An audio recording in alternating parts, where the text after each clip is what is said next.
살아계신 하나님, 이 시간도 하나님의 말씀을 사모하는 마음으로, 하나님의 음성을 듣고자 하는 마음으로 이 자리에 나옵니다.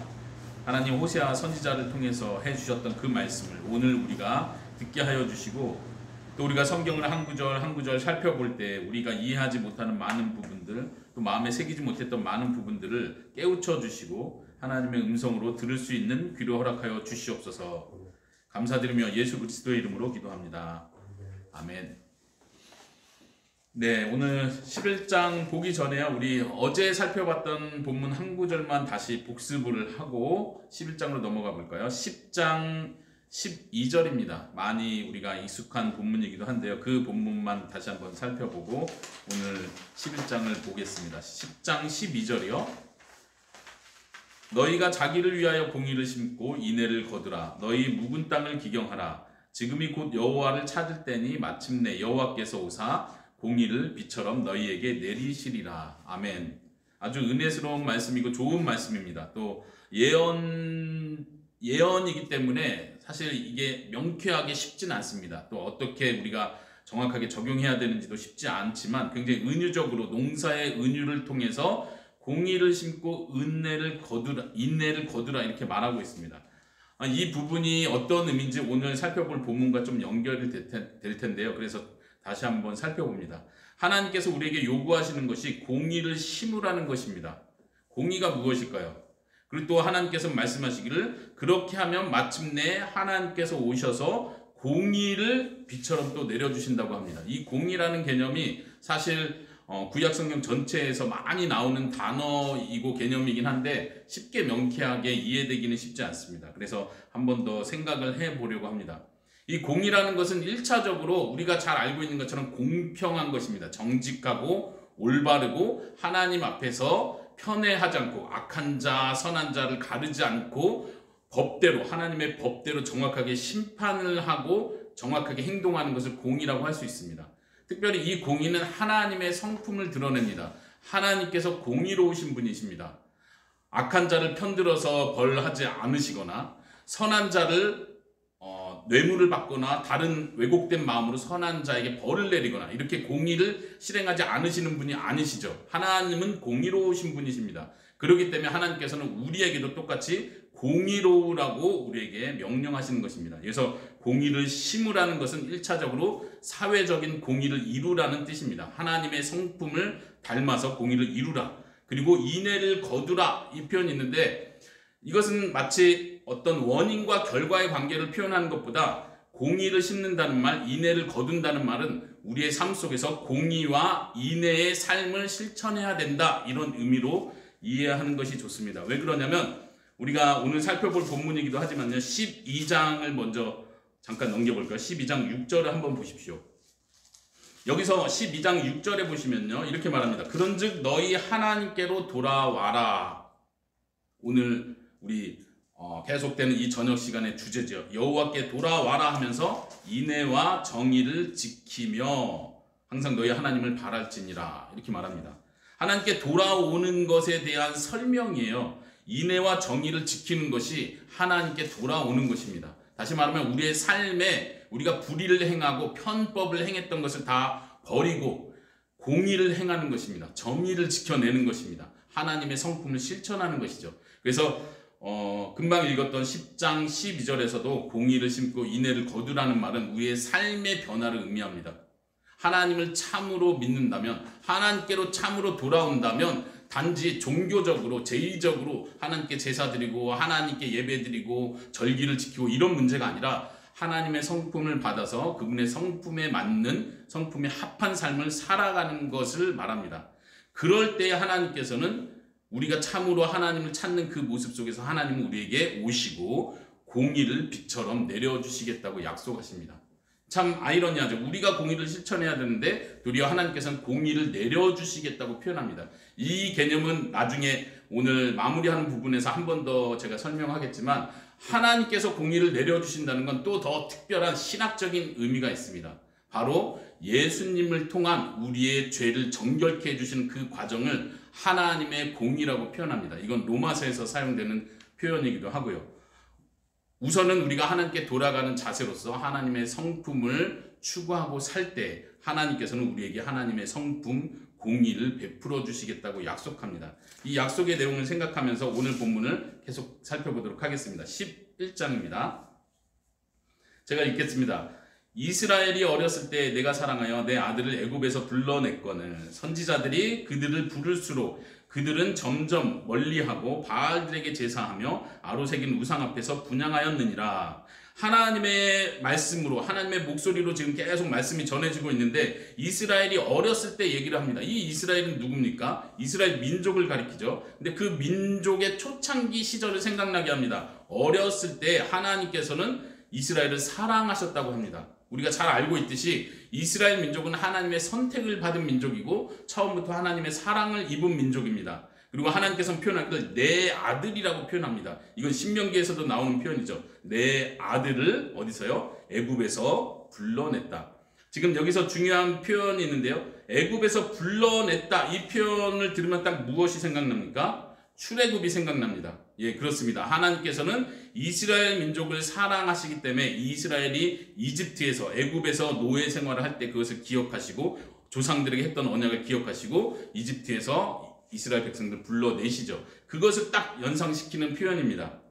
그런데 불러냈거늘 이라는 이 동사는요, 히브리어로 보면 말 그대로 그냥 부르다라는 동사입니다.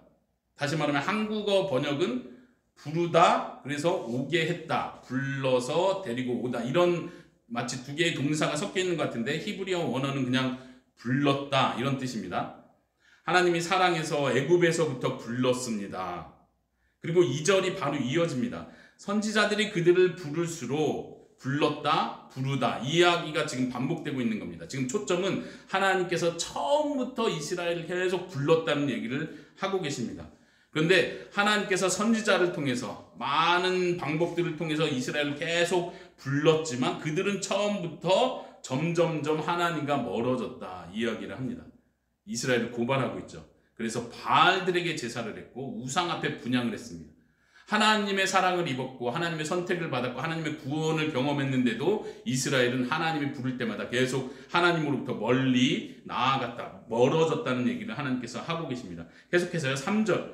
그러나 내가 에브라임에게 걸음을 가르치고, 지금 아들의 비유를 이어서 갑니다. 마치 어린 아들을 하나하나 가리키는 부모의 입장에서 말하고 있습니다. 에브라임에게 걸음을 가르치고 내 팔로 안았음에도 내가 그들을 고치는 줄을 그들은 알지 못하였다. 여기 중요한 동사죠. 알아야 된다 그랬는데 여기서는 알지 못한다고 말합니다. 하나님께서 계속 호세아 선지자를 통해서 여호와를 알아야 된다 할 때 바로 우리가 호세아 본문 안에서는 하나님께서 말씀하시는 너희가 알지 못한다라는 동사를 계속 살펴봐야 됩니다. 그 알지 못하는 것을 우리가 아는 자가 되어야 됩니다. 여기서 뭘 알지 못한다고 합니까? 하나님이 걸음 가리키고 팔로 안아주고 그들을 고쳐줬다. 우리가 잘 아는 히브리어 동사인데요. 라파, 고치다, 치료하다 이런 동사죠. 하나님이 그들을 치료해 줬는데도 그들은 그것을 알지 못했다. 뭘 알지 못했다는 겁니까? 하나님이 고치는 분이라는 걸 알지 못한다는 얘기입니다. 하나님께서 나를 책임지고 보호해주고 이끌어주고 계셨다는 사실을 알지 못하고 잊어버렸다고 말을 하고 있는 것입니다. 우리가 여호와를 알자라고 말할 때 우리는 하나님이 이런 분이라는 걸 알아야 합니다. 하나님은 우리의 걸음을 인도하시는 분이십니다. 우리의 작은 것도 가르치시고 돌보시고 살피시고 채워주시는 분이십니다. 우리의 상처를 치료하시고 고치시는 분이십니다. 우리가 그것을 알 수 있기를 바랍니다. 4절에 내가 사람의 줄 곧 사랑의 줄로 그들을 이끌었고 그들에 대하여 그 목에서 멍에를 벗기는 자 같이 되었으며 그들 앞에서 먹을 것을 두었노라.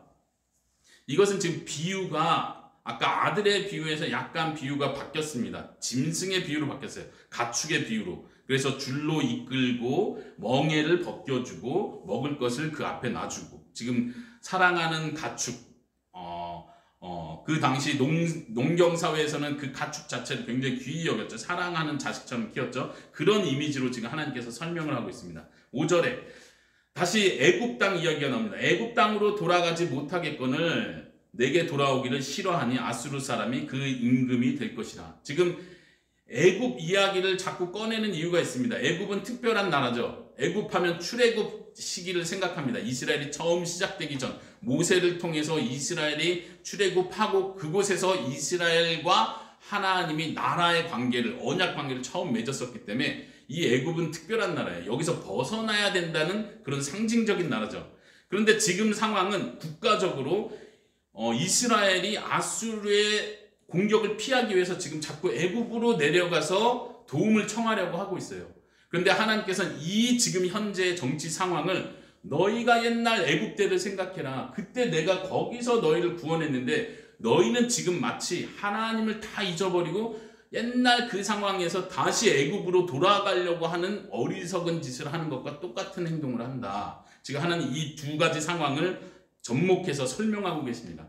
현재 상황, 현재 아수르를 피해서 애굽의 도움을 청하려는 상황과 예전 이스라엘 초창기, 이스라엘이 어렸을 때 애굽으로 돌아가면 안 됐던 그때를 똑같이 병행으로 하면서 하나님께서 설명하고 계신 거예요. 애굽은 너희가 갈 길이 아니다. 그런데도 너희가 지금 나에게 오지 않고 애굽으로 찾아가고 있다. 하나님이 이렇게 설명하시죠. 가리키고 계십니다. 어떻게 보면 설득하고 계신 거예요. 타이르고 계신 거예요. 6절 칼이 그들의 성읍을 치며 빗장을 깨트려 없이 하리니 이는 그들의 계책으로 말미암음이니라. 내 백성이 끝끝내 내게서 물러가니 비록 그들을 불러 위에 계신 이에게로 돌아오라 할지라도, 여기서 부르다는 표현을 쓰죠. 내가 계속 부른다. 나에게 와라, 나에게 와라 계속 부르는데도 너희가 오기를 원하지 않는다 이렇게 말하죠. 위에 계신 이에게로 돌아오라 할지라도 일어나는 자가 하나도 없도다.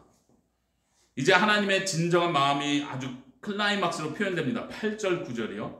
에브라임이여 내가 어찌 너를 놓겠느냐. 이스라엘이여 내가 어찌 너를 버리겠느냐. 내가 어찌 너를 아드마같이 놓겠느냐. 어찌 너를 스보임같이 두겠느냐.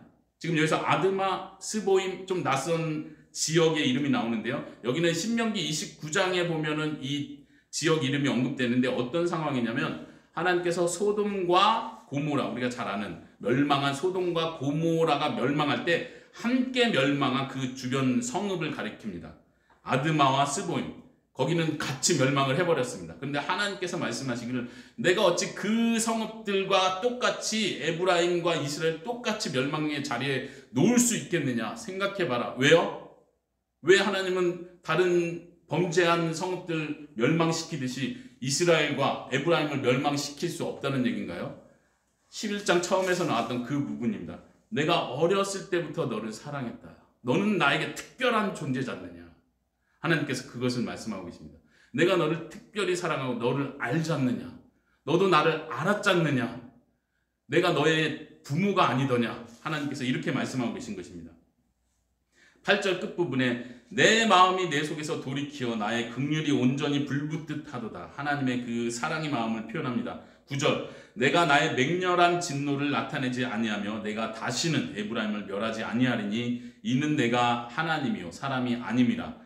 내 가운데 있는 거룩한 이니 진노함으로 내게 임하지 아니하리라. 아멘. 우리가 8절 9절을 계속해서 묵상하면서 이 전체 문맥이 어떻게 돌아가는지 아닐까요? 이 문맥 속에서 8절 9절을 계속 생각할 수 있기를 바랍니다. 묵상할 수 있기를 바랍니다. 하나님께서 말씀하시길 내가 나의 맹렬한 진노를 더 이상 나타내지 않겠다. 내가 다시는 에브라임을 멸하지 않겠다. 여기에 중요한 표현이 다시는 이라는 표현입니다. 하나님께서 이미 어떤 면에서 부분적으로 많은 면에서 에브라임을 멸망의 자리까지 끌고 가셨다는 걸 표현합니다. 어쩌면 이건 더 미래적인 예언으로서 심지어 에브라임이 멸망하는 그 자리까지 갈지라도 다른 선지서에서 많이 표현하듯이 내가 남은 자들을 남길 것이다. 그들이 내게 돌아오게 할 것이다. 내가 그들과 영원한 언약을 맺어서 그들을 영원토록 있게 할 것이다. 라는 그런 약속의 말씀까지 생각할 수 있습니다. 다시는 멸망시키지 않겠다라고 더 미래적인 예언을 하나님께서 하고 계십니다. 그 이유가 뭐냐면 왜냐하면 이는 이라고 표현되어 있는데 왜냐하면 내가 하나님이기 때문이다 라고 하나님 말씀하세요. 다시 말하면 사람이 아니래요. 당연하지 않습니까? 여기 개역개정의 그 본문을 자세히 보시면요. 여기도 좀 원문에 가깝게 다시 제가 설명해 드릴 필요가 있는데요. 하나님께서 이렇게 표현하시는 거예요. 이는 내가 하나님이요 너희 가운데 있는 한 사람이 아니다. 이렇게 뒤에 너희 가운데 있는을 앞으로 같이 연결해서 이해를 해야 됩니다. 하나님은 사람과 다르십니다. 거룩하신 분이다. 이 표현이 다르다는 뜻입니다. 구별된다는 뜻입니다. 하나님은 너희 가운데 있는 사람들하고 다르다. 난 하나님이다. 너희는 사람이다. 뭘 얘기합니까? 계속 앞에서부터 호세아에서 지적해 왔던 것처럼 너희는 인애가 없다. 신실함이 없다. 언약적인 충실이 사라졌다. 새벽 이슬같이 사라진다. 계속 지적을 해왔죠. 하나님이 그것을 말씀하십니다. 나는 너희와 다르다. 너희는 그렇게 인애를 쉽게 포기하고 하나님께 대한 신실함을 쉽게 포기하지만 나는 그렇지 않다. 나는 다르다. 그 이야기를 하시고 계십니다. 그러기 때문에 내가 에브라임을 멸망시키지 않겠다고 말씀하십니다. 여러분들, 하나님께서 우리를 사랑하시고 또 우리를 용서하시고 하나님의 사랑받는 자녀를 끝까지 붙드시는 이유, 그 근거가 바로 이 구절에 있습니다. 여기서 찾을 수 있는 것입니다. 하나님께서 왜 이스라엘을 버리지 않으십니까? 우리가 호세아서 전체를 계속 보면서 반복적으로 들었지만 하나님은 너무 화가 나 계십니다. 9절에서 표현하는 것처럼 나의 맹렬한 진노를 하나님은 쏟고 계십니다. 너가 언약을 어겼고 내가 그렇게 말을 했는데도 불구하고 앞에서도 말했던 것처럼 애굽에서부터 계속 부르고 불렀는데 너희는 계속 멀리했다. 이게 한두 번이 아니다. 과거부터 계속 이야기하시면서 하나님께서는 이스라엘의 죄를 얘기하십니다. 그럼에도 불구하고 내가 너를 멸망시키지 않겠다. 왜요? 그것은 바로 이스라엘이 노력하기 때문이 아닙니다. 하나님 잘못했어요 라고 말했기 때문도 아닙니다. 하나님은 말씀하시기를 내가 너희와 다르기 때문이다. 나는 사랑과 자비와 인애가 많은 하나님이다. 그러기 때문에 난 너희들을 용서하고 사랑하고 다시 품을 것이다. 이렇게 말씀하시는 것입니다. 여기에 우리의 소망이 있습니다. 여기에 복음이 들어있습니다. 10절입니다. 그들은 사자처럼 소리를 내시는 여호와를 따를 것이라. 여호와께서 소리를 내시면 자손들이 서쪽에서부터 떨며 올 것이다. 하나님께서 사자로 비유되시는데 이번에는 아주 긍정적인 의미의 사자입니다. 마치 모든 동물을 통솔하는 동물의 왕으로서 소리를 내시고 많은 사람들이 그 사자 앞으로 나아옵니다. 근데 여기서 자손들이 온다는 표현을 하는 거 보니까 이 예언 자체가 미래에 대한 예언을 하고 있다는 거 우리는 생각할 수 있습니다. 11절에 그들은 애굽에서부터 새같이 아수르에서부터 비둘기같이 떨며 오리니, 애굽과 아수르를 이야기한 거 보니까 지금 이스라엘의 멸망 상태까지도 이야기하고 있는 걸 우리가 생각할 수 있겠죠. 애굽으로 도망친 사람들, 아수르의 포로로 끌려간 사람들, 그 역사적 배경을 깔고 이야기합니다. 이 나라가 멸망해서 모든 민족들이 이스라엘 사람들이 흩어지겠지만 그곳에서부터라도 나는 그들을 데리고 오게 할 것이다. 하나님이 말씀하십니다. 내가 그들의 집에 머물게 하리라. 나 여호와의 말이니라. 여기까지가 이스라엘에 대한 소망을 말해줍니다. 12절부터 이어지는 12장은요. 다시 하나님께서 새로운 관점에서 또 다른 예언이 주어집니다. 다시 심판의 말씀이 주어집니다. 12절부터요. 에브라임은 거짓으로, 이스라엘 족속은 속임수로 나를 에워쌌고 유다는 하나님 곧 신실하시고 거룩하신 자에게 대하여 정함이 없도다. 거짓, 속임수, 지금 이런 것이 하나님을 향해 있다는 것이 무엇을 말합니까? 계속 하나님과의 언약 관계를 깨트리고 있다는 것이고, 정치적으로 외교적으로 다른 국가들과 동맹을 맺는 이 상황들을 계속 이야기합니다. 하나님은 그것을 하나님을 공격하는 것으로 이해를 합니다. 나를 에워싸고 있고 나를 공격하고 있다. 나에 대해서 정절을 지키지 않는 것이다. 이렇게 보고 있습니다. 거기에 지금 유다도 포함되고 있다는 사실이 더 심각한 사실이죠. 12장 1절입니다. 에브라임은 바람을 먹으며 동풍을 따라가서 종일토록 거짓과 포악을 더하여 아수르와 계약을 맺고 기름을 애굽에 보내도다. 여기서도 지금 동맹 관계를 계속 지적하고 있습니다. 그 역사적 배경이요. 아수르와 계약을 맺습니다. 애굽으로 또 사람을 보냅니다. 지금 이것은 아마도 이제 우리가 어제 잠깐 살펴본 것처럼 북이스라엘의 역사의 마지막 왕 때까지 온 배경인 것 같습니다. 마지막 왕이 호세아 왕이었죠. 이 호세아 왕 마지막 때, 그러니까 실제로 북이스라엘이 멸망하기 마지막 전에 잠깐 아수르가 북이스라엘을 둘러싸고 공격하려는 위치에서 잠깐 머물러서 뒤로 후퇴한 기록이 있습니다. 후퇴한 적이 있는데 그때 이스라엘 백성들은 다시 이때다 생각하고 이집트에게 도움을 청하러 가죠. 그리고 마지막으로 아수르를 배반합니다. 이때 상황이 나아지는 것 같을 때 그 상황을 배경으로 하는 것 같습니다. 2절에 여호와께서 유다와 논쟁하시고 야곱을 그 행실대로 벌하시며 그 행위대로 그에게 보응하시리라. 유다와 야곱, 그러니까 남쪽 북쪽 이스라엘 전체를 가리키고 있다는 것이 강조점입니다. 3절부터 5절은요 갑자기 또 갑자기 이스라엘 이야기를 하다가 이스라엘 이야기를 또 야곱이라는 이름으로 바꿨다가 실제로 우리가 잘 알고 있는 창세기의 야곱의 이야기를 꺼내옵니다. 한번 보십시오. 야곱은 모태에서 그 형의 발 뒤꿈치를 잡았고 또 힘으로 하나님과 겨루되 형의 뒤꿈치를 잡은 야곱의 이야기를 우리가 잘 알고 있습니다. 또 하나님과 그 4절에 보면 천사와 씨름을 했다, 겨루어서 이겼다, 이 표현도 창세기에 나오는 그 실제 야곱 한 사람 인물의 이야기를 가지고 오고 있습니다. 지금 민족 야곱을 이야기하다가 갑자기 그 민족의 조상인 실제 야곱 인물 옛날 이야기를 다시 꺼내서 그 이야기를 하고 있습니다. 근데 우리가 잘 아는 것처럼 야곱의 이름 자체가 발 뒤꿈치를 잡았다는 뜻입니다. 야곱의 이름 자체가 굉장히 좋은 이름이 아니죠. 그리고 그 야곱이라는 말 자체는 또 속이다라는 단어와 똑같은 발음이에요. 그래서 속이다라는 뜻으로 이해할 수도 있습니다. 야곱은 처음부터 이름 자체도 그렇고 태어나면서부터 속이는 자였다. 하나님께서 이거를 지적하시는 거예요. 아까 위에서도 말한 것처럼 거짓했고 속임수로 나를 애워쌌고 계속 이랬는데 야곱, 이스라엘 너희는 처음 태어나면서부터 너희의 조상이 태어나면서부터 속이는 자로 태어났다. 이걸 상기시키고 있습니다.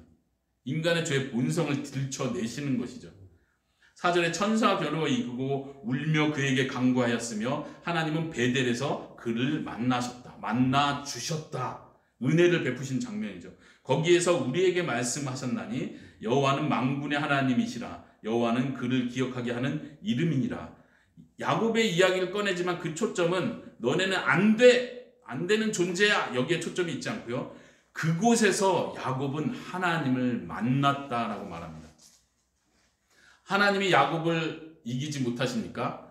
하나님의 천사가 야곱과 씨름하면 야곱을 못 이깁니까? 그런데 하나님이 져 주셨습니다. 그리고 야곱을 만나 주셨습니다. 이것이 이스라엘의 소망입니다.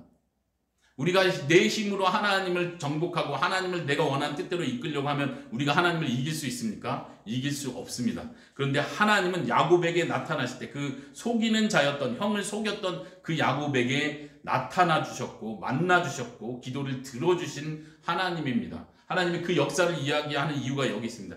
이스라엘도 지금 할 수 있는 건 그 하나님을 만나야 한다는 것입니다. 우리가 지금 해야 될 일은 그 하나님을 만나야 되는 것입니다. 내 힘으로 내 투지로 만나는 것이 아니라 우리에게 은혜를 베풀어 주시는 그 하나님 때문에 우리가 그분을 찾을 때 만날 수 있다는 소망을 주는 것입니다. 하나님은 여호와 하나님, 만군의 하나님이십니다. 우리는 그분의 이름을 기억해야 합니다. 6절 그런즉 너의 하나님께로 돌아와서 인애와 정의를 지켜라. 아까 살펴봤던 말씀과 연결이 되죠. 지금 우리가 할 일은 하나님께 돌아오는 일입니다. 그러면 우리는 어떻게 하나님께 돌아가야 합니까? 어디로 가야 됩니까? 베델로 가면 하나님께 돌아가는 겁니까? 남쪽에 있던 예루살렘으로 찾아가서 그 성전을 찾아가면 하나님께 돌아가는 겁니까? 지금 그 얘기를 하지 않습니다. 오늘날 우리는 어디로 가야 하나님께 돌아가는 겁니까? 교회로 오면 하나님께 돌아온 겁니까? 집으로 가면 세상으로 간 겁니까? 그렇지 않죠. 지역의 문제가 아닙니다. 하나님께서는 도리어 우리에게 설명하시기를 인애와 정의를 지켜라. 우리의 삶의 현장을 말합니다. 정말 너가 하나님께로 돌아오면 너가 하나님께서 원하는 삶을 살아야 한다. 이렇게 말합니다. 하나님께 돌아온다고 해서 다른 것, 제사를, 새로운 성전을, 북이스라엘에도 새로운 성전을 세워라. 이렇게 말하지 않습니다. 새로운 예배를 개혁해야 된다. 제사를 다시 지내라. 이렇게 말하지 않습니다. 너의 삶이 변해야 된다. 지금부터, 지금 전쟁 상황인데 군대를 정비해야 되는 거 아닙니까? 군대 문제가 아니라 우리의 삶 속에서 지금까지 계속해서 불의와 정의를 잃어버린 삶을 살았던 걸 다 고치라는 얘기입니다. 인애를 실천하고 정의를 실천하라고 말합니다. 그리고 항상 하나님을 바랄지니라. 이것이 우리가 하나님께 돌아가는 길입니다. 7절에 하나님의 고발이 계속됩니다. 그는 상인이라 손에 거짓 거울을 가지고 속이기를 좋아하는도다. 상인과 또 속이는 저울, 거짓 저울, 이것을 이야기합니다. 그래서 에브라임은 이런 불법적인 행위로 인해서 가난한 자를 더 억압했을 것이고 속였을 것이고 부한 자는 더 부해주고 힘과 권력으로 사람들을 압제했을 것입니다. 이런 사회적인 악한 상황을 그려주고 있습니다. 그렇기 때문에 인애와 정의를 행하라고 말씀하셨던 거죠. 에브라임은 그런데 그런 불법적인 상인 매매를 통해서 부를 축적했습니다. 그런데도 말하기를 나는 실로 부자라. 내가 재물을 얻었는데 내가 수고한 모든 것 중에서 죄라고 불릴 만한 불의를 내게서 찾아낼 자가 없다라고 말한대요. 지금 하나님이 이걸 지적하시는 거예요.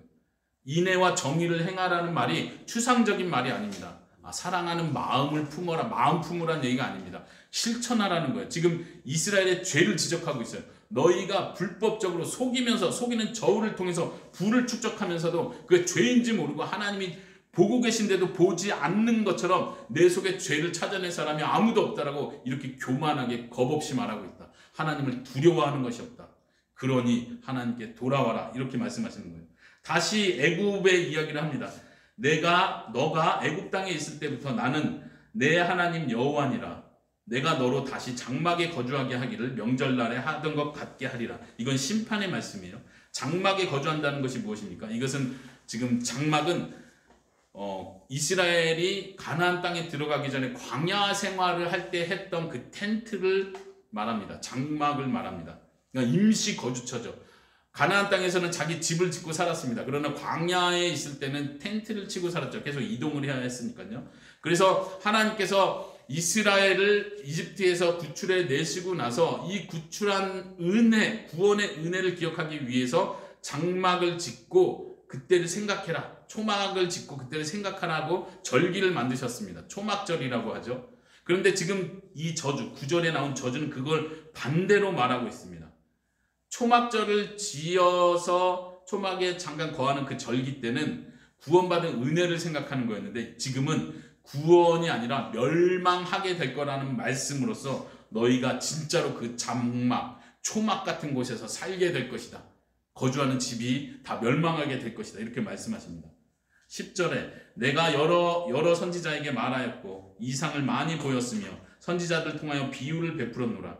이런 여러 선지자를 보냈다는 말 6장에서도 나왔었습니다. 계속 하나님께서는 사람을 보내시고 하나님의 말씀을 주십니다. 또 우리가 어제는 그런 말씀도 살펴봤죠. 하나님께서 만 가지로 여러 가지로 기록하였지만 너희가 내 말씀을 무시했다. 하나님께서는 기록해서 우리로 하여금 볼 수 있게 해주셨다고 말했습니다. 선지자들 통하여 비유를 베풀었었노라. 11절에 길르앗은 불의한 것이냐 과연 그러하다. 그들은 거짓되도다. 길갈에서는 무리가 송아지로 제사를 드리며 그 제단은 밭이랑 쌓인 돌무더기 같도다. 길갈도 그렇고 길르앗도 그렇고 이 지역에서 피 흘림이 있었다고 말했었고요. 이곳에서 특히 제사와 정치의 중심지로서 종교 중심지로서 계속해서 하나님 앞에 우상 숭배하는 일이 일어났다는 것을 말합니다. 12절에 다시 그 한 사람 야곱 이야기로 돌아갑니다.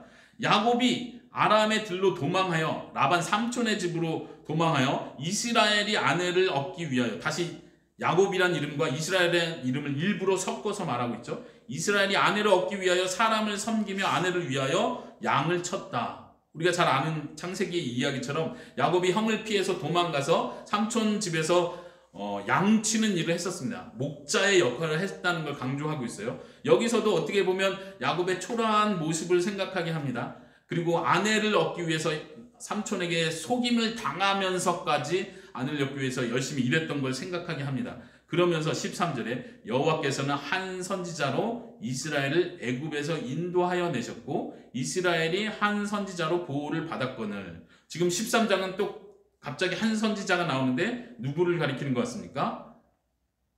네, 모세를 가리킵니다. 애굽에서 인도하여 내었다. 이렇게 하는 거 보니까요.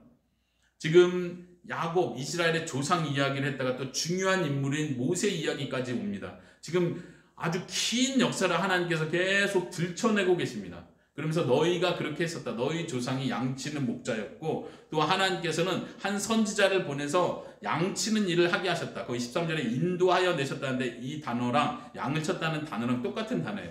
모세를 보내서 또 너희를 양을 치게 했다. 하나님께서 계속 돌보고 계시다는 것을 보여주고 있습니다. 14절 에브라임이 경노하게 함이 극심하였으니 그의 주께서 그의 피로 그의 위에 머물러 있게 하시며 그의 수치를 그에게 돌리시리라. 이렇게 하나님께서 너희를 보호하고 너희를 돌봤는데도 불구하고 너희가 나를 잊어버리고 배반하는도다. 계속 이렇게 말씀하고 계십니다. 우리가 지금 살펴보는 내용 속에서 특이한 점이 있죠. 호세아서의 특이한 점이기도 합니다. 물론 다른 선지자들도 이스라엘의 역사를 계속 언급합니다. 그런데 호세아는 더 유독 이스라엘을 고발하면서 이스라엘의 과거 역사를 계속 꺼냅니다. 지금처럼 야곱 한 사람의 이야기를 꺼내기도 하고, 지난 시간에 살펴보고 오늘도 나온 것처럼 이집트에서 하나님이 구출해내던 때를 계속 생각하게 합니다. 하나님께서 말씀하시기를 내가 너를 처음 만났을 때 광야에서 포도를 만난 것 같았다, 이런 표현을 어제 했었죠. 지금 여기서도 마찬가지예요. 내가 이집트에서 사랑하는 아들을 내가 품고 있었다. 걸음마도 가리켰었다. 11장에서 그 얘기를 했었죠. 내가 그때 너를 사랑했었다. 우리가 생각해 볼 것이 이것입니다. 하나님께서는 어떻게 보면 굉장히 애틋한 마음으로 이스라엘 백성들에게 호소하고 있습니다. 한번 우리 첫 시간에 봤던 장을 한번 앞부분을 살펴볼까요? 2장 14절입니다. 2장 14절이요. 제가 읽어보겠습니다. 그러므로 보라, 내가 그를 타일러 거친 들로 데리고 가서 말로 위로하고 거기서 비로소 그의 포도원을 그에 주고 아골골짜기로 소망의 문을 삼아 주리니. 하나님께서 이 음란한 여인에 대해서 이야기를 하시면서 내가 그를 데리고 와서 타이르고 설득할 것이다 라는 말씀을 하셨었죠. 정말로 하나님은 호세아서 그 나머지 부분을 통해서 계속 그렇게 말 그대로 호소를 하고 계십니다. 설득을 하고 계십니다. 내가 너를 얼마나 사랑했었는지 기억하지 않느냐. 너도 그때 나를 그렇게 사랑했었지 않느냐. 너도 나를 기뻐했었지 않느냐. 그때로 돌아가야 되지 않겠느냐. 다른 남자에게 가면 되겠느냐. 내가 너를 지금까지 보호하는 남편이 아니더냐. 내가 너를 돌봐준 부모가 아니더냐. 나에게 돌아와야 하지 않느냐. 하나님께서는 지금 이렇게 말씀하고 계신 것입니다. 저는 이 호세아서의 여러 단락들을 보면서 그런 그림이 머리에 떠올랐습니다. 마치 남자 여자와의 관계에서 이 남자가 여자를 너무 사랑했습니다. 그리고 물론 이 여자도 처음에는 이 남자와 너무 사랑하는 관계였습니다. 그런데 이 여자가 다른 남자를 만나기 시작했습니다. 바람을 피기 시작했습니다. 근데 이 남자는 너무 화가 났습니다. 자기를 속이고 바람을 폈다는 거에 너무 화가 났습니다. 그래서 화를 냅니다. 그런데 이 남자는 계속해서 여자에게 찾아가서 자기를 기억해달라고 말합니다. 나를 잊어버리면 어떻게 해? 우리가 약속했던 것들이 있잖아. 우리 이렇게 좋았었잖아. 우리 이렇게 행복했었잖아. 내가 진짜 너를 사랑하는 거 너도 알잖아. 근데 여자는 계속해서 멀리 갑니다. 근데 이 남자가 자존심이 있으면 그래 됐어. 나도 딴 여자 만날 거야 하고 하나님이었다면 다른 민족을 택했겠죠. 근데 하나님은 계속 이 남자가 이 여자를 쫓아가듯이, 우리 사람의 표현으로 하자면 미련을 가지고 있는 남자처럼 그 여자를 끝까지 쫓아갑니다. 그 여자가 다른 남자들을 만나고 있고 심지어 음행의 성적인 관계까지 계속 맺어가는 걸 보면서도 이 남자는 눈물을 흘리면서 그 여자를 찾아갑니다. 그리고 우리가 계속 살펴보는 것처럼 그때 그랬잖아. 기억하잖아. 그 과거에 내가 너를 사랑했던 건 너도 알잖아. 너 나를 필요로 했었잖아. 내가 도움을 줬었잖아. 그리고 하나님은 계속해서 이스라엘을 찾아가십니다. 저는 호세아를 보면서 그런 하나님의 마음을 느끼게 됩니다.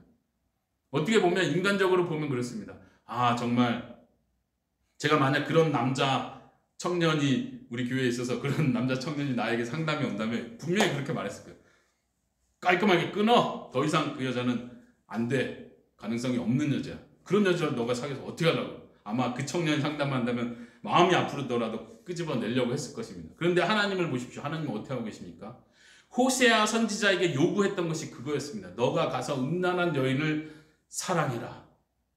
그 여자가 심지어 다른 사람의 자식을 낳을지라도, 그 여자가 다른 사람에게 갈지라도, 몸값을 요구하는 위치에 있을지라도 너는 끝까지 가서 끝까지 사랑해라. 왜요? 그게 내 마음이다. 너가 이스라엘 사람들에게 내 마음을 그렇게 좀 전해줘라. 너의 삶을 통해서, 너의 그 짧은 삶을 통해서 나의 마음을 전해줘라. 나는 몇백 년이 아니라 몇천 년 동안 이스라엘을 그렇게 사랑해왔다. 지금도 사랑하고 있고 지금도 내가 그들을 애타게 찾고 있다. 내 마음을 전해줘라. 지금 호세아서 전체가 그것을 말하고 있습니다. 여러분들 그 하나님의 마음을 느낄 수 있기를 바랍니다. 이 11장 8절에서 말했던 것처럼 내 마음이 내 속에서 돌이켜 나의 긍휼이 온전히 불붙듯 하도다. 그를 사랑하는 마음, 그를 긍휼히 여기는 마음. 여러분 생각해 보십시오. 사람이라면요, 사람과 사람의 관계라면 그렇게 헤어져야 맞습니다. 그런 여자는 헤어져도 됩니다. 왜냐하면 이 여자는 또 자기 삶을 살면 되는 거고 나는 내 삶을 살면 되는 거예요. 근데 하나님은 다릅니다. 하나님을 떠나서 행복할 수 있는 여자는 없습니다. 그것을 믿으십시오. 하나님을 떠나서 행복할 수 있는 사람은 아무도 존재하지 않습니다. 하나님처럼 무언가를 채워줄 수 있는 존재는 이 세상에 없습니다. 그렇기 때문에 하나님께서 계속 하시는 말씀이 나 외에는 신이 없다. 나 외에는 너가 사랑할 대상이 없는 것이다. 너가 사랑하는 남자를 찾아간다고 하는데 그 사랑하는 자를 봐라. 그 사랑하는 자가 도리어 너를 공격한다. 너를 짓밟을 것이다. 너를 수치스럽게 만들 것이다. 그 사랑하는 자들이 누굽니까? 아수르, 애굽, 바벨론. 하나님께서는 그 너희들이 음행으로 몸을 바쳤던 그들이 너희를 수치스럽게 할 거라고 도리어 말씀하십니다. 하나님 외에는 행복을 찾을 곳이 없기 때문에 하나님은 그를 끝까지 추적하시는 것입니다. 또 사람과 다른 거 아까 살펴봤던 것처럼 하나님은 사람과 다르십니다. 사람은 다른 데서 다시 남자라면 이 여자가 없더라도 다른 데서 또 만족을 찾으면 됩니다. 그러나 하나님은 사람과 다릅니다. 내가 한번 사랑하기로 한 그 사람은 나는 내 이름을 위하여 끝까지 사랑한다. 이것은 내 성품이다. 나의 존재 자체이다. 나의 존재 자체는 사랑이고 나의 존재 자체는 자비이고 인애이다. 나는 한번 사랑하면 끝까지 사랑한다. 내가 선택했다. 그렇기 때문에 하나님은 이스라엘을 포기하지 않으시는 것입니다. 그렇게 경고를 하고 멸망할 것이다, 멸망할 것이다 라고 말하지만 하나님은 결코 이스라엘을 완전히 멸망시켜서 없애시지 않으십니다. 다른 민족을 다루듯이 그렇게 하시지 않으셨습니다. 이스라엘은 마지막에 돌아오게 될 것입니다. 호세아서 앞에서 말했던 것처럼 징계를 하고 어려움을 주고 그 가는 길을 다 막아서라도 예전 남편이 좋았구나 하고 돌아오게 하실 것입니다. 호세아 선지자와 하나님께서 우리에게 돌아오라고 말씀하시지만 결국 우리가 돌아올 수 있도록 하시는 분은 하나님이시라는 사실을 기억하시기 바랍니다. 하나님이 우리가 돌아오기를 원하시고 결국 돌아오게 하실 분도 하나님이신 것입니다. 그것을 믿으시기 바랍니다. 아멘. 네, 우리가 지금 14절까지 살펴봤죠. 13장 부분을 계속 이어서 가도록 하겠습니다. 에브라임이 말을 하면 사람들이 떨었도다. 그가 이스라엘 중에서 자기를 높이더니 바알로 말미암아 범죄함으로 망하였거든. 지금 13장의 배경은요. 지금 에브라임 마지막 지파만 남은 상황입니다. 12장부터 시작해서 지금 멸망 바로 일보 직전에 있다고 생각하셔야 됩니다. 멸망 바로 직전에 그 전 왕 때부터 베가 왕 때부터 호세아 전 베가 왕 때부터 이스라엘의 많은 지역이 이미 다 아수르의 땅이 돼버렸습니다. 정복이 돼버린 상태예요. 그 중에 남아있는 지파 중에 하나가 에브라임 지파인 거예요. 그래서 계속 에브라임을 말합니다. 그러나 그 에브라임의 위상이 떨어졌습니다. 에브라임은 굉장히 자기를 높이면서 교만했지만 스스로 멸망의 길을 갔습니다. 2절에 이제도 그들은 더욱 범죄하여 그 은으로 자기를 위하여 우상을 부어 만들 때 자기의 정교함을 따라 우상을 만들었으며 그것은 다 은장색이 만든 것이거든. 그들은 그것에 대하여 말하기를 제사를 드리는 자는 송아지와 입을 맞출 것이라 하도다. 즉 에브라임은 계속 하나님께 돌아오지 않습니다. 지금 마지막 멸망의 위기에서도 우상을 만드는 일에 열심을 내고 있고 그 금송아지에게 절하고 섬기라는 것을 강요하고 있는 분위기가 보이고 있습니다. 3절 이러므로 그들은 아침 구름같이 쉬 사라지는 이슬 같으며 타작마당에서 광풍에 날리는 쭉정이 같으며 굴뚝에서 나는 연기 같으리라. 멸망을 이야기합니다. 사라질 것이라고 말합니다. 그러나 4절 애굽 땅에 있을 때부터 나는 내 하나님 여호와라. 나밖에 내가 다른 신을 알지 말 것이라. 나 외에는 구원자가 없느니라. 다시 애굽 땅에 있을 때 이야기를 합니다. 하나님의 마음을 느끼셔야 합니다. 그때부터 나는 이미 너의 하나님이었다. 너가 잘하면 내가 너의 하나님이 되어주겠다고 말한 게 아니라 처음부터 구원해 낼 때부터 나는 너의 하나님이었기 때문에 너를 구원해 낸 것이다. 그러니까 나를 기억하라. 내 말에 순종하라라고 말하는 것입니다.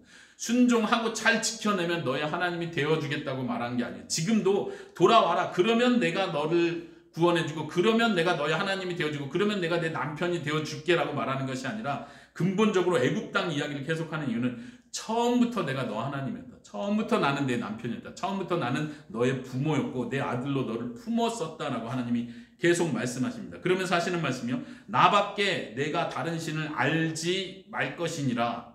이 표현 잘 보십시오. 하나님을 알아야 합니다 라고 말했는데 여기서는 다른 신을 알지 말아야 합니다 이렇게 말하죠. 하나님을 안다는 것은 무엇입니까? 그러면 다른 신을 알지 말라는 건 무슨 뜻입니까? 이미 이스라엘 백성들이 많은 신들을 가지고 있습니다. 바알 왕부터 시작해서 아세라 바알 신, 아세라 신, 목상, 몰렉 신을 섬기기도 하고 많은 신들을 섬겼습니다. 근데 그 신들을 알지 말라. 모를 수가 없잖아요. 이미 바알 신은 이런 신이고 아세라 신은 이런 신이고 가나안 사람들은 이런 신들을 섬기고 아는데 뭘 알지 말라는 거죠. 알지 말라는 게 무슨 뜻이냐 이 말입니다. 그러면 하나님을 알라 이 말은 뭡니까? 우리는 이미 하나님을 알고 있는 거 아닙니까? 지금 안다는 이 단어가 그래서 중요한 것입니다. 이 안다는 단어는 히브리어에서 그리고 신약에 오면서도 안다는 개념은 아주 특별한 단어입니다. 아시는 분들이 있겠지만 히브리어로 야다라고 표현합니다. 한번 펜을 가지고 계신 분은 거기다 한번 써보십시오. 호세아서에 알다라는 단어가 굉장히 많이 나오는데 그 알다라는 단어의 대부분은 이 야다, 히브리어 야다라는 단어입니다. 이 단어는 특별히 남자 여자가 성적인 관계를 맺을 때도 사용하는 단어입니다. 그런 기본적인 의미를 가지고 있습니다. 다시 말하면 경험적으로 깊이 상대를 알아가는 것을 이 야다라는 단어를 사용합니다. 예를 들면 창세기 4장 1절에 보면 아담이 하와를 알았다. 그리고 가인을 낳았다. 이렇게 표현합니다. 아담이 하와를 알았는데 가인을 낳았대요. 무슨 말이죠? 그래서 성경은 개역개정 성경은 동침하였다 이렇게 번역을 합니다. 이 야다라는 단어가 그런 의미가 있습니다. 정말 깊이 아는 것입니다. 그냥 지식적으로 정보로 안다는 뜻이 아니라 관계를 통해서 아는 것입니다. 경험적으로 아는 것입니다.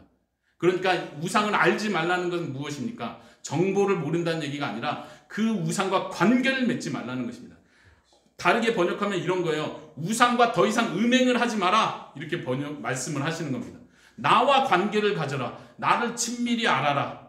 나와 친밀한 관계를 유지해야 된다. 나를 경험적으로 내가 너의 남편이 되었으니 내가 어떤 남편인지를 너희가 내 삶 속에서 너의 삶 속에서 알아가야 되지 않느냐. 하나님께서 이렇게 말씀하고 계신 것입니다. 똑같이 5절에서도 내가 광야 마른 땅에서 너를 알았다라고 표현할 땐 단지 하나님이 안다 모른다 개념이 아닙니다. 하나님이 이집트 사람들은 몰랐습니까? 가나안에 있는 족속들은 그들이 어떻게 사는지 어떤 존재인지 모르고 계셨습니까? 그게 아니지 않습니까? 여기서 하나님께서 말하기를 내가 너를 알았다라고 말할 때 친밀히 알았다는 뜻입니다. 사랑했다는 뜻입니다. 선택했다는 뜻입니다. 특별한 관심으로 알고 있다는 뜻입니다. 그들이 먹여준 대로 배가 불렀고 하나님께서는 처음부터 광야에서부터 알았는데 그리고 그들을 배불리 먹게도 해주셨습니다. 그랬는데 그들의 마음이 교만하여 이로 말미암아 나를 잊어버렸다. 이제 먹고 배부르고 등 따뜻하니까 어떻게 해요? 하나님을 잊어버립니다. 그리고 호사에서 봤던 것처럼 이제는 하나님이 줬다고 생각하지 않고 이 다른 신들이 줬다고 생각을 합니다. 그러므로 내가 그들에게 사자 같고 길가에서 기다리는 표범 같을 것이다. 이 들짐승의 비유는 신명기에 나오는 언약 저주와 연관된다고 했습니다. 내가 새끼 잃은 곰같이 그들을 만나 그들의 염통 거풀을 찢고 거기서 암사자같이 그들을 삼키리라. 들짐승들이 그들을 찢으리라. 하나님의 이 맹렬한 진노를 생각하셔야 됩니다. 하나님이 그 정도로 질투의 하나님으로서 이스라엘을 사랑하셨습니다. 내가 너를 어떻게 사랑했는데 나를 배신하고 떠날 수가 있어? 라고 너무 화가 나 있는 마치 사랑하는 남자처럼 하나님은 그렇게 표현하고 계십니다. 8절의 표현을 보십시오. 내가 새끼 이름 곰같이. 곰이 무서운 거 우리가 잘 압니다. 그런데 그 새끼를 빼앗겼습니다. 그 새끼가 곰 앞에서 죽었습니다. 저 사람이 죽였네요. 이 곰이 가만히 있겠습니까? 지금 새끼 이름 곰같이 그들을 만나서 찢어버리겠다고 하나님 이런 무서운 표현을 하십니다. 9절 이스라엘아 내가 패망하였나니 이는 너를 도와주는 나를 대적함이라. 너희는 이미 끝났다. 내가 너희를 도와줄 하나님인데 도리어 너희가 나의 대적이 됐다. 그러므로 이제는 내가 너의 대적이 되겠다. 이렇게 말씀하십니다. 전에 내가 이르기를, 다시 이스라엘의 역사를 하나님께서 말씀하십니다. 이스라엘이 말하기를 내게 왕과 지도자를 주소서 하였느니라. 내 모든 성읍에서 너를 구원할 자 곧 내 왕이 이제 어디 있으며 내 재판장들이 어디 있느냐. 11절 내가 분노함으로 내게 왕을 주고 진노함으로 패하였노라. 10절 11절은요 사무엘상이죠. 사무엘상에서 왕을 구하는, 이스라엘 나라가 처음으로 첫 번째 왕 사울 왕을 세우는 그때의 역사 배경을 지금 잠깐 언급하고 있습니다. 그때 사람들은 우리에게 다른 나라와 같이 왕이 필요합니다 라고 했고 사무엘에게 왕을 요구합니다. 그리고 사무엘은 그것을 싫어하죠. 하나님께서 원치 않는다는 걸 확인합니다. 이스라엘 백성들도 그걸 알았습니다. 하나님이 참 왕인데 왜 하나님을 버리고 사람 왕을 찾으려고 하느냐라고 말해줬는데도 불구하고 이스라엘은 끝까지 그래도 우리에게 왕이 있어야 하겠습니다 라고 말했어요. 하나님께서는 사무엘을 통해서요, 너희가 왕을 세우게 되면 왕이 너희 민족들의 모든 것을 다 취하게 될 것이다. 세금을 걷어내게 될 것이고 너희 자녀들 노예로 삼게 될 것이고 이런 어려움이 있을 것이다 라고 경고의 말씀을 해주셨습니다. 그런데도 그때 이스라엘 백성들은 그래도 우리는 다른 나라와 같이 왕이 필요합니다. 우리를 대신해서 앞에 나가서 싸울 왕이 필요합니다 라고 말했었습니다. 그런데 하나님께서 그때 이스라엘의 완고함 때문에 허락하셨습니다. 그 이야기를 하고 계십니다. 그러면서 하나님께서 마치 조롱처럼 얘기하십니다. 너희가 그렇게 왕이 필요하다고 하더니 지금 그 왕이 어디 있느냐. 아까 말한 것처럼 북이스라엘이 멸망하기 몇 년 전에 이미 호세아 왕은 포로로 잡혀갔습니다. 아수르의 포로로 잡혀간 상황입니다. 그 상황을 배경으로 말합니다. 어디 있느냐? 재판장들이, 지도자들이 어디 있느냐? 11절은 다시 옛날 과거를 얘기하면서 그때 하나님께서 분노함으로 왕을 주셨습니다. 그리고 진노함으로 이제 또 왕을 폐하였습니다. 사울 왕이 그렇게 폐하게 됐죠. 지금 호세아 왕이 제거된 것도 하나님께서 그 이유 때문에 폐하셨다고 지금 말씀하고 계십니다. 12절입니다. 에브라임의 불의가 봉합되었고 그 죄가 저장되었나니 계속 죄가 쌓였다는 이야기입니다. 13절에 해산하는 여인의 어려움이 그에게 임하리라. 그는 지혜 없는 자식이로다. 해산할 때가 되어도 그가 나오지 못하느니라. 지금 이 고통을 이야기합니다. 해산하는 여인의 고통을 얘기하면서 해산해야 되는데 아이를 낳지 못하면 어떻게 됩니까? 아이도 위험하고 그 여인도 위험하게 되죠. 지금 그런 고통스러운 상황을 이야기하고 있습니다. 거기에 중요한 표현이 있네요. 지혜 없는 자식이로다. 지혜에 대한 이야기를 갑자기 꺼냅니다. 하나님을 아는 것이 곧 지혜입니다. 하나님을 두려워하는 것이 곧 지혜입니다. 14장 마지막 절에서도 누가 지혜가 있어서 이것을 깨닫겠느냐라고 묻죠. 우리가 지혜 있는 자가 되어야 됩니다.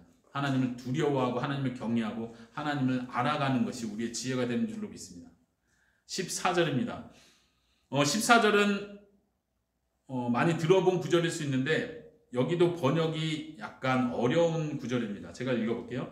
내가 그들을 스올의 권세에서 속량하여 사망에서 구속하리니 사망아 내 재앙이 어디 있느냐. 스올아 내 멸망이 어디 있느냐. 뉘우침이 내 앞에서 숨으리라.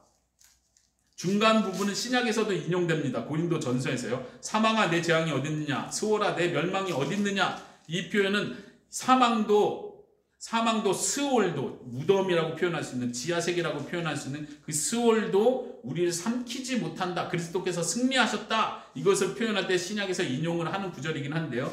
이 호세아서 문맥에서는 약간 좀 다른 의미가 있는 것 같습니다. 앞부분은 내가 그들을 스올의 권세에서 속량하고 사망에서 구속하리라 하니까 자연스럽게 연결되는 것 같은데요. 문제는 뒷부분이에요. 뉘우침이 내 앞에서 숨으리라. 이 뉘우침이라는 단어는 좀 낯설죠. 이건 다른 단어로 번역을 하면 연민이라고 할 수 있습니다. 불쌍하게 여기는 마음, 불쌍하게 여기는 마음이 내 눈앞에서 숨으리라. 이 표현이 긍정적인 표현이 분명히 아닙니다.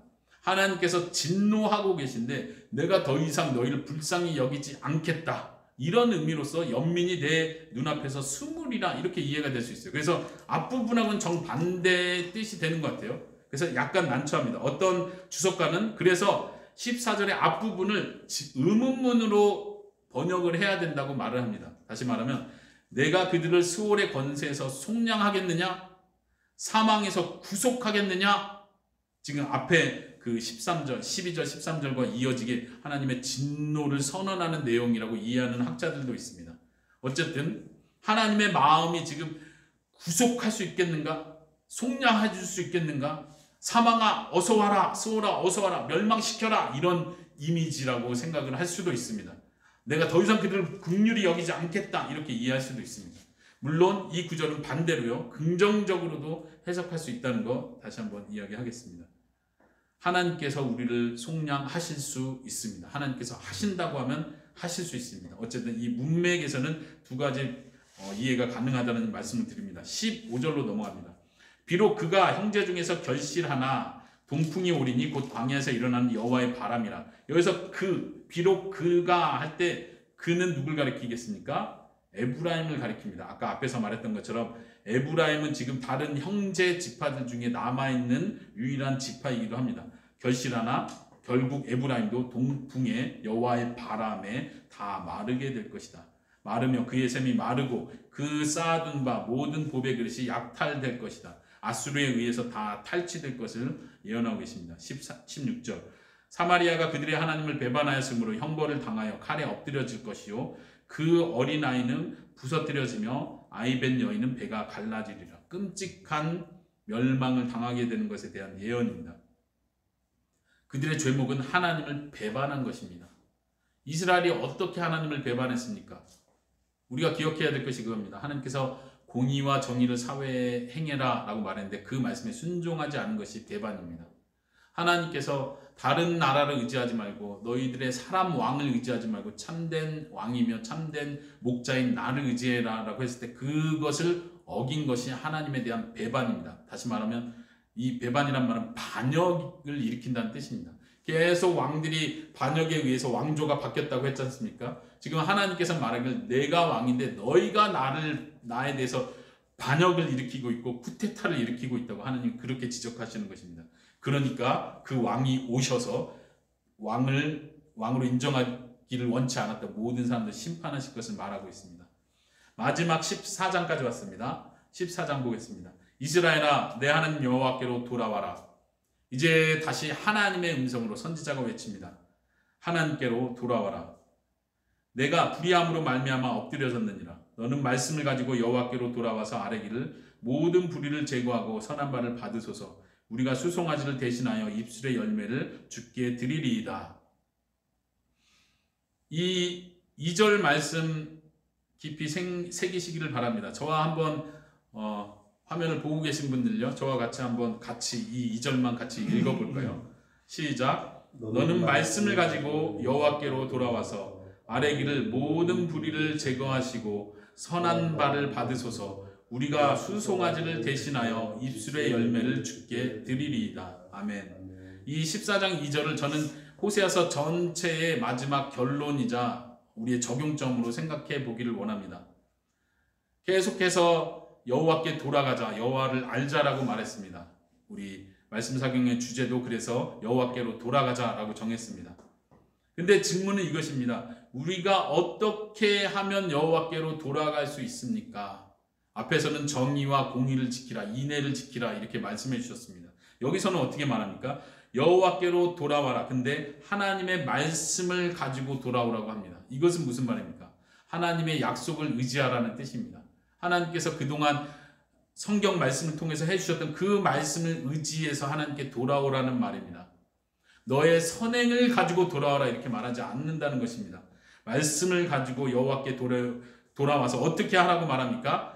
호세아 선지자가 아주 구체적으로 우리에게 적용점을 가르쳐주고 있어요. 이게 한편의 호세아서 14장 전체가 한편의 호세아의 설교라면 호세아는 지금 14장 2절에서 우리에게 적용점을 가르쳐주고 있습니다. 이걸 그대로 이해해야 돼요.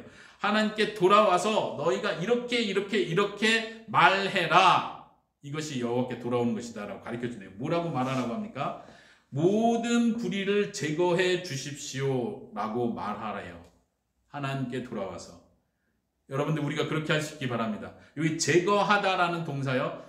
이렇게 번역한 것도 좋긴 한데 더 좋은 번역은 우리의 죄를, 불의라는 단어도 죄를 가리킵니다. 우리의 죄책, 죄를 가리키는데 우리의 죄를 용서하시고 이렇게 번역하는 것이 더 자연스러운 번역입니다. 그렇죠. 우리가 하나님께 나와서 하나님의 말씀을 의지해서 하나님께 돌아와서 할 수 있는 것은 우리의 죄를 용서해 달라는 기도입니다. 지금 호세아가 그것을 가르쳐주고 있습니다. 다른 것이 아닙니다. 그리고 선한 바를 받으소서 이렇게 표현합니다. 이 선하다는 것은 지금 이스라엘 백성들에게 선이 없다고 말했습니다. 이스라엘 백성들은 선을 버렸다는 말씀을 했었습니다. 그런데 이제는 다시 선한 바를 받아달라고 말합니다. 이건 마치 우리가 착한 일을 했으니까 우리가 착한 행동을 받아주세요 이런 뜻인 것 같지만, 지금 선한 바를 받아달라는 말 자체는 하나님, 우리가 하나님의 말씀을 기억하고 하나님을 의지합니다. 이것이 우리의 선입니다. 선이라는 말과 구약에서는요, 선이라는 단어와 복이라는 단어는 항상 같은 단어입니다.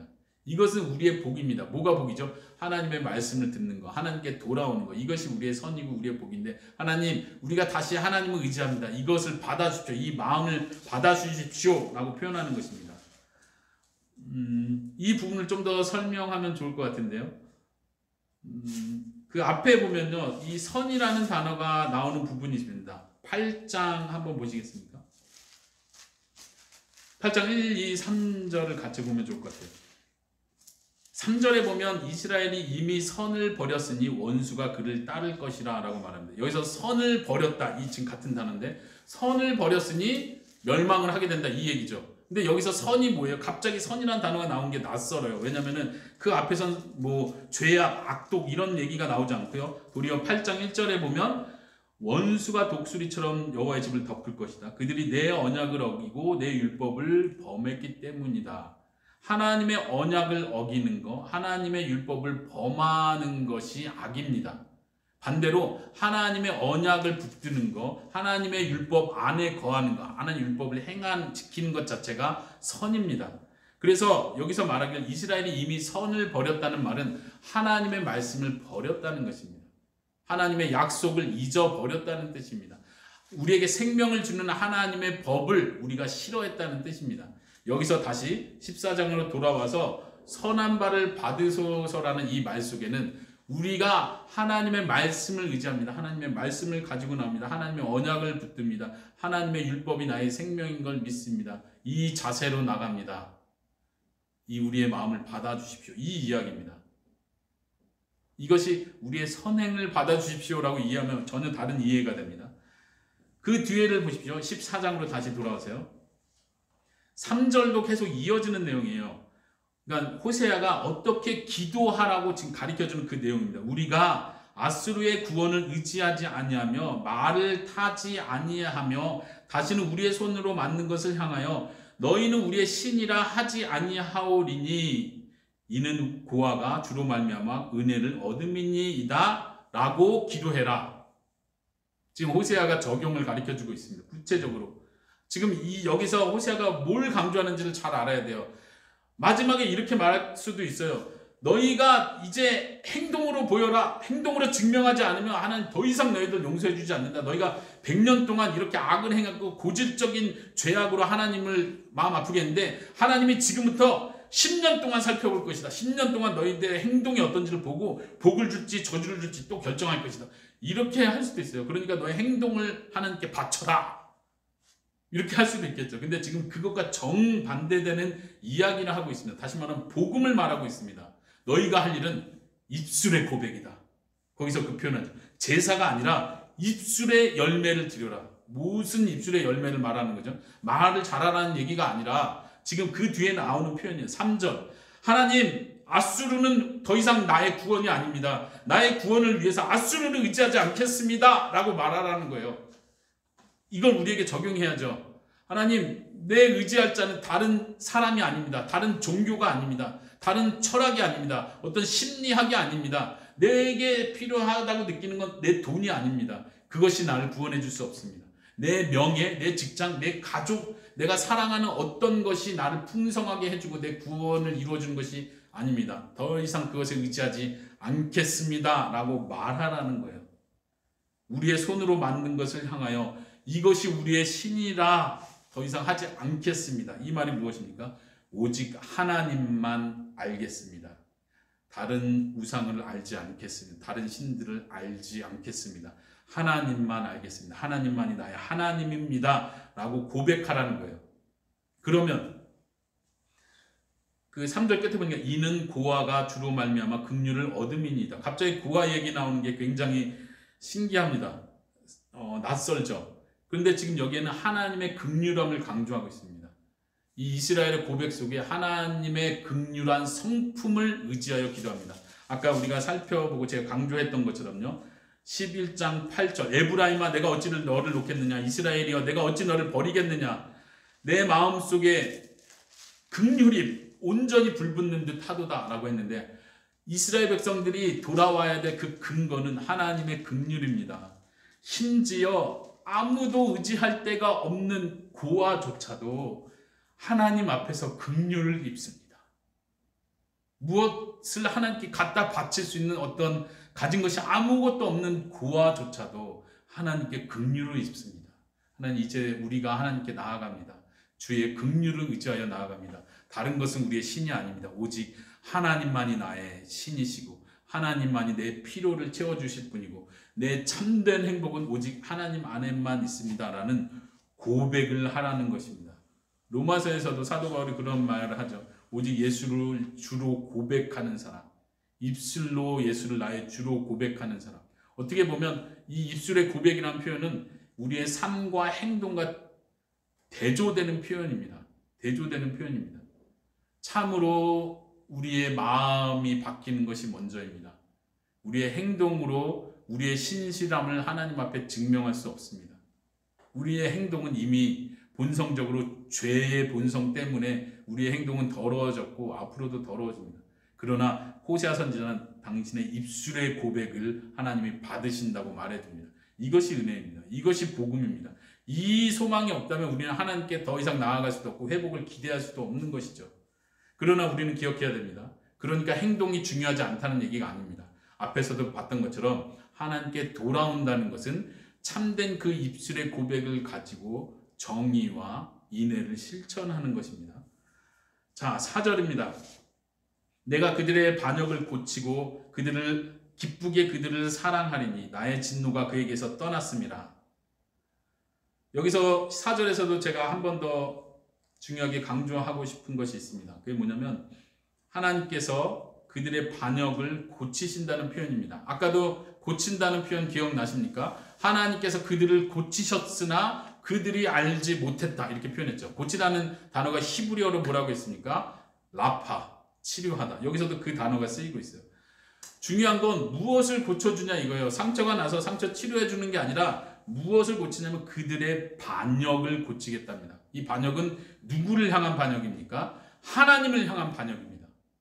이스라엘의 문제는 뭐였습니까? 하나님을 좋아하지 않고 하나님을 멀리 떠나는 거였습니다. 하나님을 부르고 쫓아가서 불러도 계속 하나님께로부터 멀어지는 게 이스라엘의 문제였어요. 그들의 본성이었어요. 태어나면서부터 속이는 자였고 자신의 신실함을 지키지 못하는 자가 이스라엘이었어요. 우리도 마찬가지입니다. 그런데 하나님이 고치시겠다고 하는 건 뭐냐면 그들의 반역, 우리의 마음의 자세, 근본적으로 하나님을 싫어하는 그 마음을 고치겠다고, 치료하시겠다고 약속하십니다. 이것이 복음입니다. 그래서 우리가 하나님께 돌아갈 수 있는 거예요. 하나님께서 먼저 우리의 마음을 고쳐주시지 않으면 우리는 하나님께 돌아갈 수 없습니다. 우리의 마음은 본래 하나님을 싫어합니다. 우리의 마음은 본래 하나님을 멀리 떠나고 싶어합니다. 그런데 하나님은 그걸 고쳐주시겠답니다. 아멘. 그들을 사랑하리니 나의 진노가 그에게서 떠났습니다. 이 하나님의 진노에 대한 이야기를 마지막으로 더 강조하고 싶은데요. 하나님의 진노, 그 앞에서도 이 하나님의 진노라는 표현은 여러 번 나왔었습니다. 우리가 살펴봤던 11장 8절 9절 에브라임이여 내가 어찌 너를 놓겠느냐 했었는데 9절에 보면 거기서도 내가 나의 맹렬한 진노를 나타내지 않겠다 이렇게 표현하죠. 하나님의 진노라는 표현이 중요합니다. 여러분, 하나님의 진노. 한번 제가 이런 질문을 드려볼까요? 우리는 구원받아야 합니다. 하나님은 우리를 구원하십니다. 그런데 우리는 어디에서부터 구원을 받아야 됩니까? 무엇으로부터 구원을 받아야 됩니까? 이거 어려운 질문이고 신학적인 질문이에요. 지금 하나님의 진노라고 이야기를 했습니다. 정답은 하나님의 진노입니다. 우리가 구원받아야 되는데요. 어디서 구원받아야 되나요?